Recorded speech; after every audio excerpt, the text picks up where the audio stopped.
Você já se perguntou por que que nas terapias todo mundo adora ficar lá chafurdando a infância? É psicanálise, é rebirth, é tudo, todo mundo gosta de ficar olhando essa fase sobre o que que aconteceu na infância? Pois é, essa é uma fase muito importante.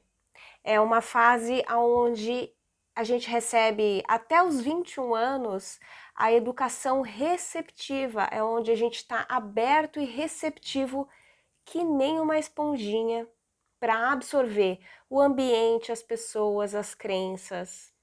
E é onde a criança passa ali a decodificar, né? Ela começa a entender o que ela precisa para sobreviver nesse mundo. Então, essa primeira fase, até os 7 anos, por exemplo, lá em torno dos 2, já começa aquela fase do é meu, eu não quero. Então, quando já começa a afirmar o eu, o meu, começa um processo de ego, que é absolutamente natural e normal que se tenha. Porque nessa fase, o ego, ele basicamente é essa estrutura que ajuda com que a psique da pessoa ponha limites.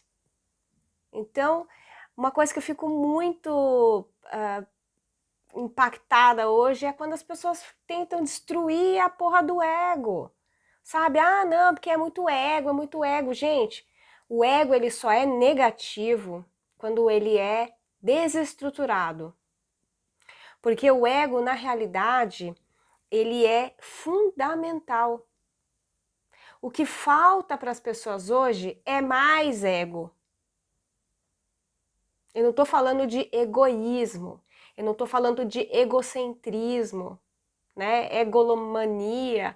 Não estou falando dessas coisas, eu estou falando de ego estruturado, ego saudável.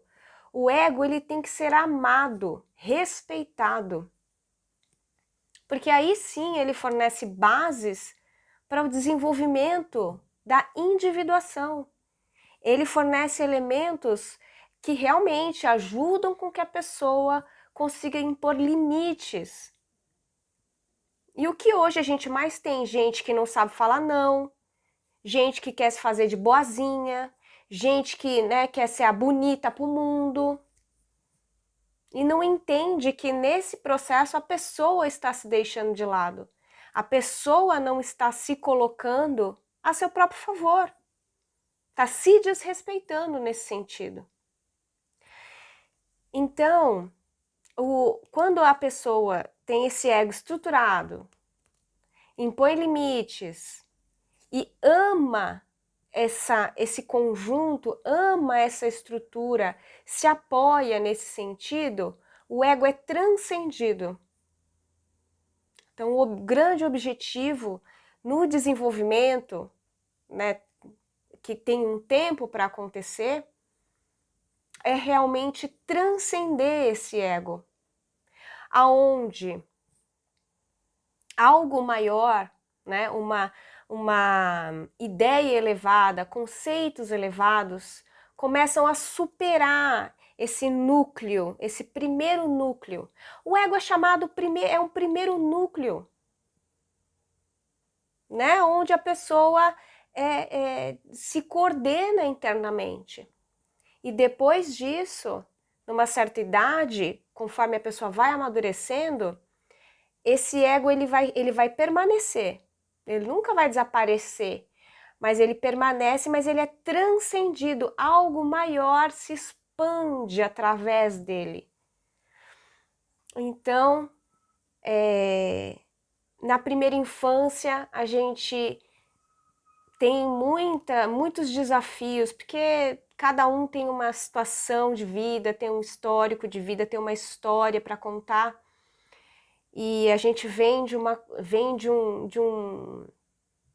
uma história, nossos bisavós, nossos tataravós, como eles foram criados, né? Como eles receberam educação, o que que era para eles, né? O certo e errado. Eu, por exemplo, sei histórias da minha família que a criança não podia falar enquanto o adulto estava falando. E a criança apanhava se falasse no meio. Tinha criança que não podia passar perto da conversa que apanhava também. Então, as histórias das avós, dos pais, dos avós, de como que era a criação e os desafios que a gente tem hoje, com o conhecimento que nós temos hoje a respeito de como as nossas ações impactam a formação do ser. Então, nessa primeira infância, é muito importante observar que tem vários núcleos dessa pessoa que podem ser feridos, machucados mesmo nesse processo. Então, tem a parte física que acontece com violência, com negligência, tem a parte emocional, onde a pessoa se sente rejeitado, se sente abandonado, se sente, né, não pertencente àquela comunidade, àquela família. Tem a parte intelectual, é o pensador daquela criança, quando ela se sente inferiorizada, quando ela se sente diminuída, não respeitada na sua fase inicial de infância. Ela se sente ofendida mesmo, né? Ou então, quando as pessoas falam, né? Ah, mas você não sabe nada. Ah, não come mais pudim não, que você já tá gorda. Então, são as falas que criam essas memórias que vão ali no subconsciente construindo a própria autoimagem daquela pessoa. E essas falas, essas memórias, elas não ficam explicitamente no consciente. Tem muita coisa que está ali no subconsciente, que foi gravado ali, ó, por alguma situação que passou. Então é por isso que muitos processos terapêuticos, muita psicanálise também olha para essa primeira infância, para tentar ali pescar, para tentar descobrir o que aconteceu direitinho, como é que foi a sua história da infância. E é claro que não é para a gente morar nesse processo, não é para a gente morar ali no que aconteceu na infância. Mas é bem válido, é muito proveitoso passar um tempo ali e entender que talvez o que você carregue hoje como adulto possa vir dessa sua fase da infância. Pode vir lá da voz da mãe, do pai, do tio, dos irmãos, de alguém que te ensinou dessa forma ou do ambiente que você conviveu.